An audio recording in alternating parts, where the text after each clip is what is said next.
Vidyalaya of institutions continues its drive towards excellence in education.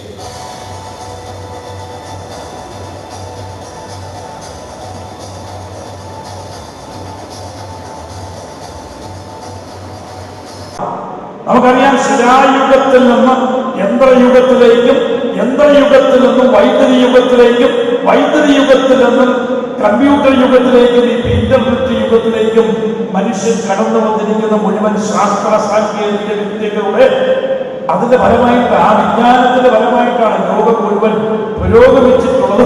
അതിന്റെ അടിസ്ഥാനത്തിലാണ് ആദ്യത്തെ technology എന്ന് പറയുന്നത് വനാന്തരങ്ങളിൽ താമസിച്ചുകൊണ്ടിരുന്ന മനുഷ്യൻ കൃഷി ചെയ്യാൻ പഠിച്ചതാണ്. കൃഷി ചെയ്യാൻ പഠിച്ചതാണ് ആദ്യത്തെ വലിയ ടെക്നോളജി എന്ന് പറയുന്നത്.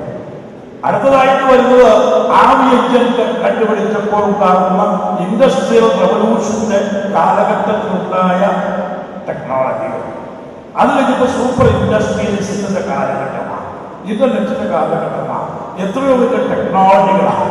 ഈ കോളേജിൽ നല്ല ചില വിഷയങ്ങൾ പഠിപ്പിക്കുന്നു. ഈ കോളേജിൽ കമ്പ്യൂട്ടർ ടെക്നോളജി, ഇത് കമ്പ്യൂട്ടറാണല്ലോ ഒരു ഗ്ലോബൽ വില്ലേജായി ലോകത്തെ മുതൽ മാറ്റിയിട്ടുണ്ടെങ്കിൽ കമ്പ്യൂട്ടർ ടെക്നോളജി കൊണ്ടാണ്.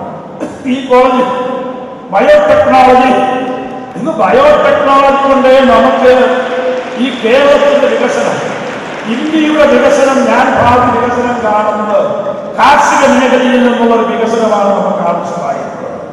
നമുക്ക് ആവശ്യം ഇൻക്ലൂസീവ് ഗ്രോത്ത് ഒക്കെ എല്ലാവരും പറയുന്നുണ്ട്.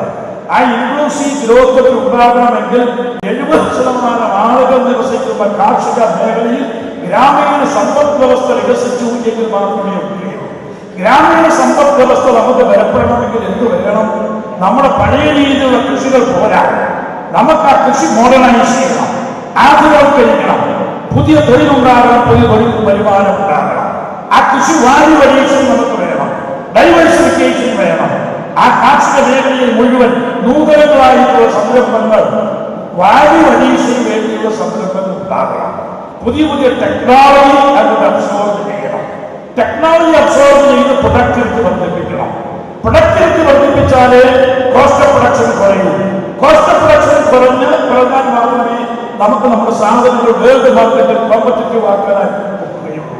അപ്പൊ ഞാൻ കാണുന്ന ഭാവി കാർഷിക സമ്പദ് വ്യവസ്ഥയുടെ വികസനം എന്ന് പറയുന്നത് ടെക്നോളജിയിൽ കൂടി കോസ്റ്റ് ഓഫ് പ്രൊഡക്ഷൻ കുറച്ച് പ്രൊഡക്ടിവിറ്റി വർദ്ധിപ്പിച്ച് പുതിയ പുതിയ ഉൽപ്പന്നങ്ങൾ, ഗുണമേന്മയുള്ള ഉൽപ്പന്നങ്ങൾ മാർക്കറ്റിലേക്ക് അയച്ച് ലോക വിപണി കീഴ്പ്പെടുത്തണമെങ്കിൽ ബയോടെക്നോളജി നമുക്ക് വികസിക്കണം.